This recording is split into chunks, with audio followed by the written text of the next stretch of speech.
कांशीराम के 17वीं जयंती पर बहुजन समाज के लोगों ने मायावती को पीएम बनाने का लिया संकल्प। जातीय जनगणना को ठहराया सही, हिस्सेदारी की मांग। INDIA तथा NDA गठबंधन को नागनाथ तथा सांपनाथ की दी संज्ञा। खबर पूरी सुने विस्तार से, पूरी खबर देखें अंत तक। लोकसभा चुनाव 2024 को लेकर सभी राजनीतिक दलों द्वारा विभिन्न कार्यक्रमों के जरिए अपनी अपनी जमीन तलाशने को लेकर पूरे जोर शोर से तैयारियां शुरू कर दी गई है।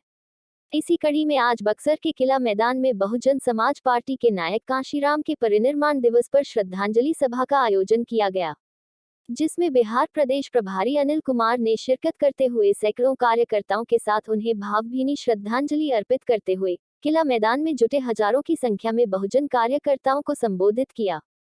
जहां बक्सर के ऐतिहासिक किला मैदान में हजारों की संख्या में महिलाएं पुरुष शामिल थे।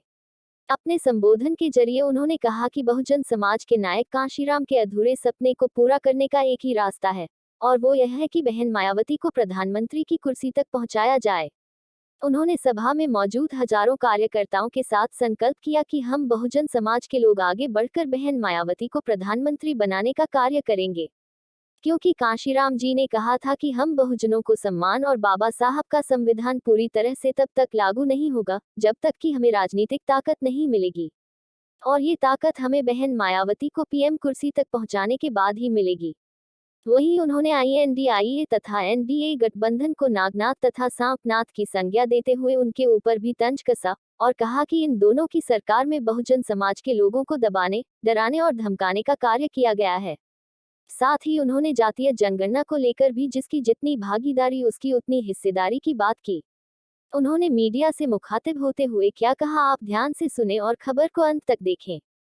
फिलहाल अगर हमारी खबर आपको पसंद आए तो एक लाइक और सब्सक्राइब जरूर करें। खबर अच्छी लगे तो इसे शेयर भी करें ताकि और लोग भी इसकी जानकारी ले सके। आपके आसपास की खबरों के लिए आप भी हमसे संपर्क कर सकते हैं। हमारा संपर्क सूत्र है 9122020680। हम लोग यहाँ आए हैं, आज हमारे अभिभावक बहुजन समाज पार्टी का जिन्होंने कल्पना की थी, बहुजन समाज को आगे बढ़ाने का जिसने संकल्प लिया था, उनका परिनिर्वाण दिवस है। उस अवसर पर बक्सर जिला के हर एक गांव से लोग यहाँ उपस्थित हुए हैं और बहुजन समाज पार्टी अपने आदरणीय अभिभावक, अपने नेता जो बहुजन समाज के नायक थे, उनके परिनिर्वाण दिवस के अवसर पर बक्सर पहुंचकर उनको श्रद्धा सुमन अर्पित कर रहे हैं, उन्हें याद कर रहे हैं। और जो लड़ाई उन्होंने शुरू की थी, जो मिशन अधूरा है, आज हमारी बहन जी ने लखनऊ में उस मिशन को पूरा करने का संकल्प दिया अपने कार्यकर्ताओं को, और उन्हीं संकल्प को हम लोग यहाँ दोहरा करके अपने कार्यकर्ताओं को, बहुजन समाज परिवार को संकल्पित करेंगे कि आगे आने वाले समय में बहुजन समाज को तैयार रहना है और कैसे हम अपने आदरणीय बहन को प्रधानमंत्री बनाएंगे, इसकी तैयारी करनी है।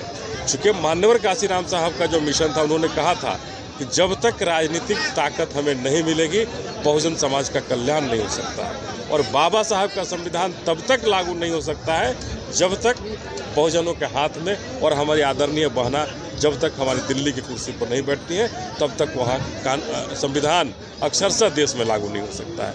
इसी संकल्प के साथ आज यहाँ बक्सर के किला मैदान में हम लोग जुटे हैं और पूरे बिहार से लोग आकर के यहाँ अपनी बात को रखे हैं, श्रद्धा सुमन अर्पित कर रहे हैं अपने नेता को, अपने अभिभावक को, और अर्पित करके संकल्प ले रहे हैं कि जो आपका मिशन अधूरा था, उस मिशन को हम पूरा करेंगे। हम बहुजन समाज का जो कल्याण नहीं कर सकता है, इंडिया पहले भी था, NDA पहले भी था, तो ये इंडिया और NDA तो दोनों लोग हैं। पहले भी हमारे अगर बहुजन समाज के लोगों को न्याय अगर देखिए तो ये बिहार में तो सरकार है NDA का, यहीं बगल में इनकी हत्या हुई है अभी हरिहर पटेल जी का सेमरी में, उन्हें न्याय नहीं मिला, आज तक गिरफ्तारी नहीं हो रही है। बक्सर जिला में कितना सारा बहुजनों पर अत्याचार हुआ, न्याय नहीं मिल रहा है।